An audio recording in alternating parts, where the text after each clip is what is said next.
Chapter 1: The Haunted Village. In the western countryside of Turkey, hidden among desolate hills and tangled forests, lies the forgotten town of Lübbey.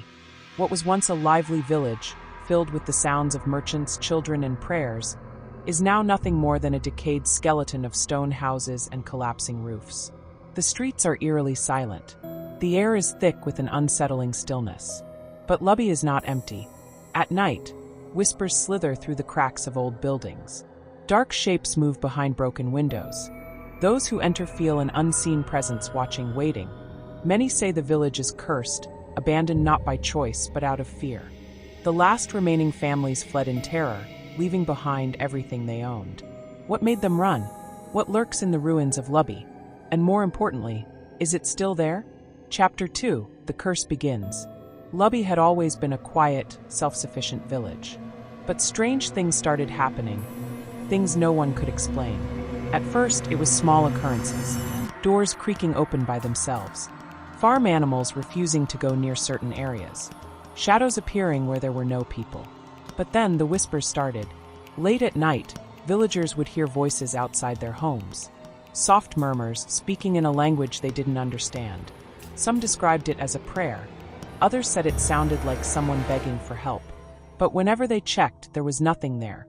One night, an elderly woman named Isel woke to the sound of her name being whispered.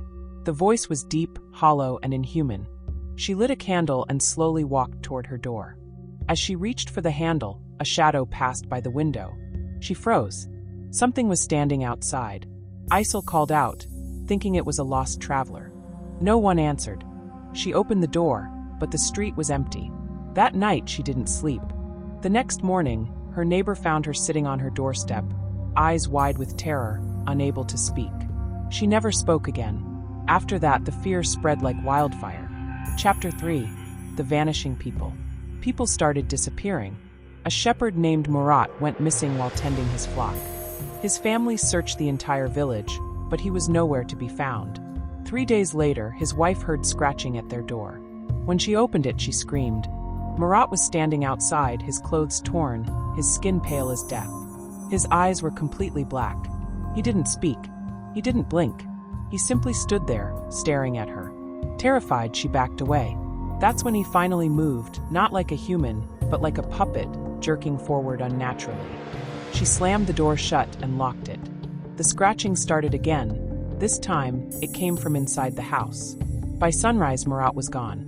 The only thing left was a deep, black handprint burned into the wooden door.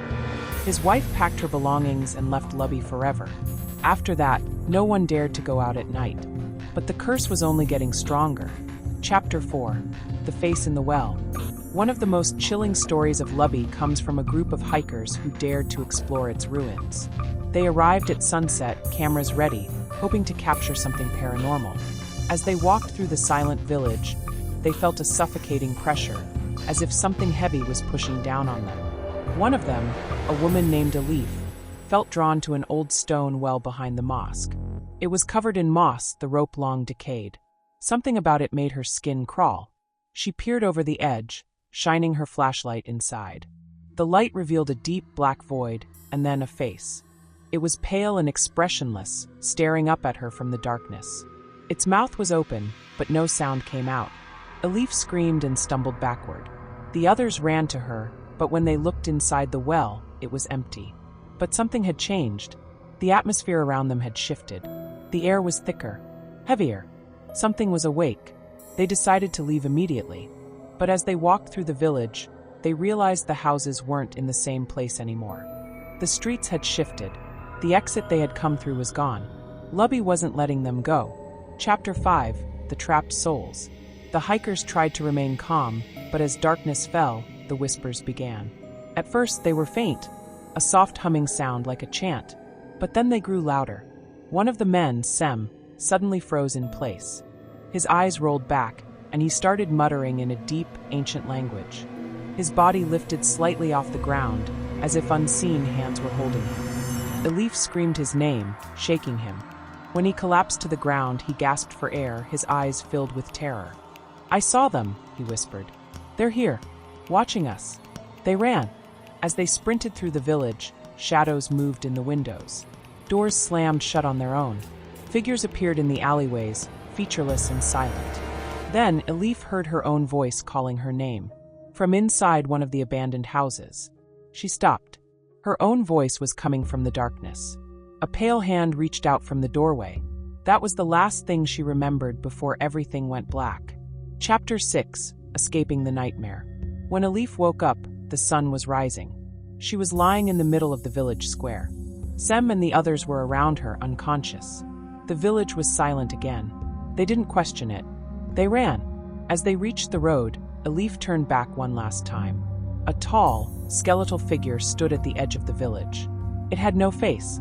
It raised its hand in a slow, deliberate wave. And then it vanished. Chapter 7: Lübbey Never Forgets. The hikers never spoke of that night again. But months later, Elif started waking up to whispers in her room. Sem found black handprints on his walls. One by one, they began seeing shadowy figures in their reflections. Lübbey had let them go, but it had followed them, and it was only a matter of time before it came to take them back. Final warning: Lübbey still stands, abandoned and silent. But those who visit say the air feels wrong, as if the village is still breathing, as if something is waiting. If you ever step into Lübbey's ruins, be careful. Because once Lübbey sees you, it never forgets.